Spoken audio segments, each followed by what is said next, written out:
Hello, my name is Dina Moore, and today we are going to be talking about finding our purpose. This is really, really important for every human being alive, and probably even more so as ex-Jehovah's Witnesses, because after we have left Jehovah's Witnesses, we can find ourselves feeling a little bit empty, like, what's the point? What do we do now? We were handed a purpose. Our purpose, every single Jehovah's Witness alive, our purpose was universal sovereignty. And I kind of cringe when I say that because it really stripped us of our identity. Having every single Jehovah's Witness crammed into one purpose wasn't even our purpose. It was for God. Which, maybe could be noble, but we are deeper than that. Every human alive, we have so much color and variety and different talents. Cramming us all into one purpose was actually a form of abuse because it prevented us from being able to blossom and bloom as the unique individuals that we are. So today we're going to be talking about 5 different blocks to finding our purpose. And we're going to talk about what purpose really is. And by uncovering the blocks, that'll help you be able to dive into what is your purpose. So, block number 1. Oftentimes when we think about the word purpose, it's big. It's universal sovereignty. It's Joan of Arc, it's Jesus, it's Mother Teresa, it's the gladiator. It's this big idea that actually kind of almost ends up being like some sort of trophy, like some sort of achievement or some sort of award. And this kind of purpose actually is kind of an indirect quest for self-esteem. We are looking for some sort of mission that proves that we are worthy of existing. And this is a fallacy. Purpose sometimes can be big, sometimes can be grandiose, but most of the time it isn't. Our purpose can be found in many small things. Our purpose can be found in love. Our purpose can be found in connectedness. Our purpose could be found in caring for the earth, caring for a garden, or caring for our family, learning, maybe, healing. There are many, many, many, many, many varieties of purpose. And every single one of them can be very, very satisfying and very fulfilling. So here's block number 2. The other fallacy is that purpose doesn't change. You find your purpose, and that is your mission in life forever. Universal sovereignty from the second you're born to the second you die, unless you get out of the cult. That is incorrect. Think about how much you have changed over the last year, 5 years, 10 years, 20 years. We are growth. We are developing. We are evolving. The person that you are today won't be the person that you are next year or 5 years or 10 years from now. Therefore, how can we have a purpose that is ironclad, set in stone forever and all eternity? The truth is that our purpose evolves with us, and that is perfectly okay. So as you're diving into what is your purpose, instead of focusing on what is your purpose for the next 20 years for the rest of your life, focus on what is your purpose today? Where are you now? Yeah, I was talking to somebody recently who was struggling with this concept of, finding our purpose.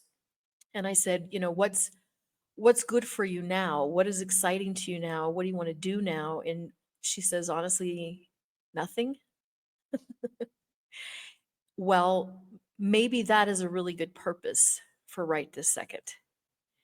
When you're going through a transition period, like all of us do when we leave Jehovah's Witnesses, Maybe the purpose in the moment is to heal, to stop, to live in the moment, to get to know yourself, just to be for a second.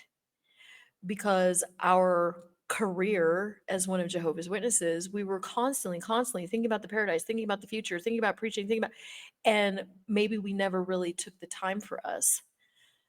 Maybe at this point in your life, maybe your purpose is to breathe, to recoup, to heal, to release trauma, to get to know yourself.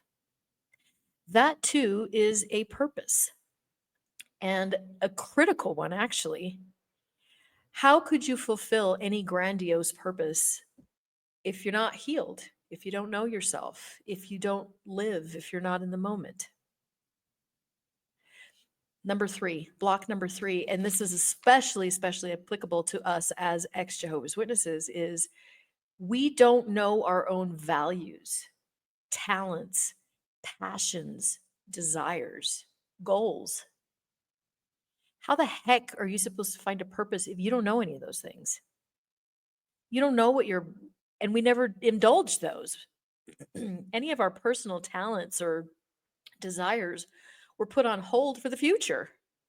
It was selfish. I remember many years ago when I was still in the religion, I was doing art projects with my kids, and I discovered that I really liked painting, and I did like two canvases. It was super silly, but I really liked it and I really enjoyed it.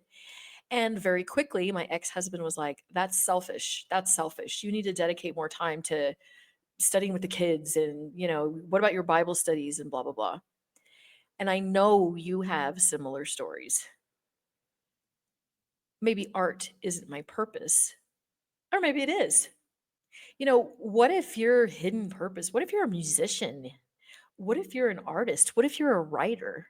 What if you're a healer? What if you have a hidden gift that you don't even know you have because you don't know who you are, really? We put on the new personality, which means that ours has been hidden even from ourselves. If you don't know yourself, how could you possibly know what gifts and talents and desires and passions that you have? Take some time and start to find out who you are. This can be a super fun journey. This can be something that's very exciting. And you might find that you very likely will find that there are things, there are activities, there are purposes that you never even considered because you didn't know you liked it. You didn't know it was a passion. That kind of leaves us to number four. The other problem with discovering our purpose, not problem, the other block with it is we could spend so much time thinking and journaling and brainstorming, and we're like stuck in this rut of I don't know, and we think we still can't come up with anything. Paralysis by analysis. Finding your purpose requires doing something, requires action. If you're looping, loading, and you're not coming up with any ideas, what's the definition of insanity? It's doing the same thing over and over again and expecting a different result. We could also say it's thinking the same thing over and over again and expecting a different result. You need new input. And that requires trying something new, stepping out of your comfort zone, doing things that you've never ever done before. And that will give you new input to potentially discover something that is your purpose, something that will lead to fulfillment and joy, connectedness that you may not be finding right now because you're stuck in the old loops of the past. As an ex-JW, this is really important because we're trying to find our purpose based off of all the old programming, off all the old JW programming, those habits, those brain patterns. So insert new information to get over this block specifically. I mentioned music, I mentioned art. How do you know if you don't do something? Checking something off the list as an absolute no is also a good idea. Like with music, maybe you're a brilliant musician, but you've never taken a guitar lesson or you've never taken a piano lesson. Go do that. Maybe you're horrible at it and you decide you absolutely hate it. That's perfectly fine. Check that one off the list. That one doesn't apply. There's a secondary benefit too to inserting new input into our brain in that it helps to reactivate our brain cells. It starts to create new neural pathways because we're doing something different. We can get stuck in uh, rut land or blah world because we had these old patterns as Jehovah's Witnesses and they don't apply anymore. Study for the meetings, go out in service, blah, blah, blah. We need new patterns. And that kind of starts stimulating us so that we can increase our brain power, increase our thinking ability, and then maybe at the same time, uncover a passion or a talent that you didn't even know that you had. Block number 5. It's kind of related to not knowing ourselves, but this one is oftentimes we imprint on ourselves other people's purpose. So universal sovereignty, that was an imprint that was not our purpose. It was something that we just osmosis did into ourselves. But there's other examples of that too. For example, there are cultures that take a lot of pride in their ancestors. And so everybody in that culture, they adopt that.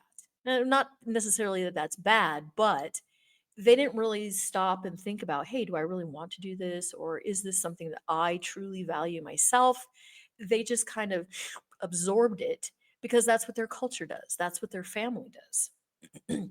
Discovering who you are and what you are meant to do and what's going to be fulfilling to you means that maybe you need to contradict other people's thoughts and opinions.